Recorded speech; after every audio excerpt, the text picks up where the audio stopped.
লালমনিরহাট সীমান্তে border guard Bangladesh BGB কঠোর অবস্থান, অতিরিক্ত টহল ও সার্বক্ষণিক নজরদারির মুখে ভারতীয় সীমান্তরক্ষী বাহিনী বিএসএফ পুশিনের জন্য আনা সব ব্যক্তিকে নিজ ভূখণ্ডে ফিরিয়ে নিয়েছে ভারত।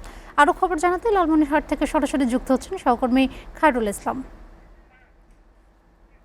খায়রুল, এখন সীমান্তের সার্বিক পরিস্থিতি কেমন দেখছেন আমাদের জানাবেন।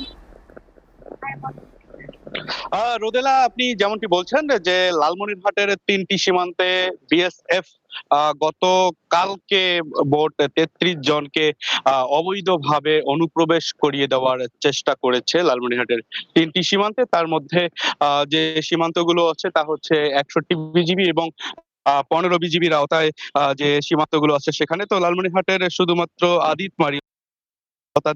আদিতমারিতে ১২ জন এবং যে ৬১ বিজিবি রয়েছে সেই ৬১ বিজিবির আওতাধীন মোট ২১ জনকে পুশিন করার চেষ্টা করা হয়েছে। তবে এই যে পুশিন করার চেষ্টা করেছে, তবে আমরা যেটা দেখেছি যে আজকে সকালে হাতীবান্ধার যে যাদেরকে পুশিন করার চেষ্টা করা হয়েছিল তাদেরকে কিন্তু বিএসএফ তাদের অভ্যন্তরে সরিয়ে নেয় এবং গতকালকে ৮টার সময় অর্থাৎ রাত ৮টার সময় বিএসএফ লালমনিরহাটের যে ১৫ বিজিবির অন্তর্গত দিঘলটারি বিজিবির ওখানে যে ছিল তাদেরকে কিন্তু সেখান থেকে সরিয়ে নেয়। এ বিষয়ে আমরা ১৫ বিজিবির মিডিয়া সেলের সঙ্গেও কথা বলেছি। তো সীমান্তে যে পুশিন হচ্ছে তারা আমাদেরকে একদম নিশ্চিত করেছে যে তারা ভারতীয় অভ্যন্তরেই ছিল, বাংলাদেশের কোনোভাবেই বাংলাদেশের সীমানা পেরিয়ে আসতে পারেনি। তবে শূন্য রেখায় গতকাল সারাদিনেই অবস্থান করছিল।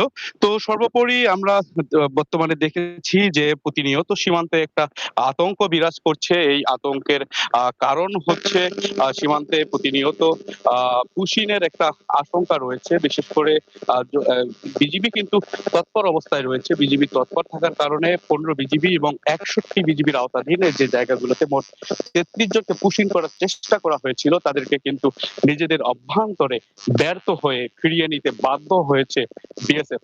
এবং আমরা বিজিবির সঙ্গে কথা বলেছি। এই ঘটনার পরে বিজিবি কিন্তু সীমান্তে তাদের টহল আরো জোরদার করেছে, তৎপরতা বৃদ্ধি করেছে এবং আমাদেরকে জানিয়েছে যে সীমান্তের সকল প্রকার বিএসএফ এর অপতৎপরতা রুখে দিতে প্রস্তুত বিজিবি। তো এই ছিল লালমনিরহাটের সীমান্তের খবরাখবর। রোদেলা। খায়রুল, আপনাকে ধন্যবাদ।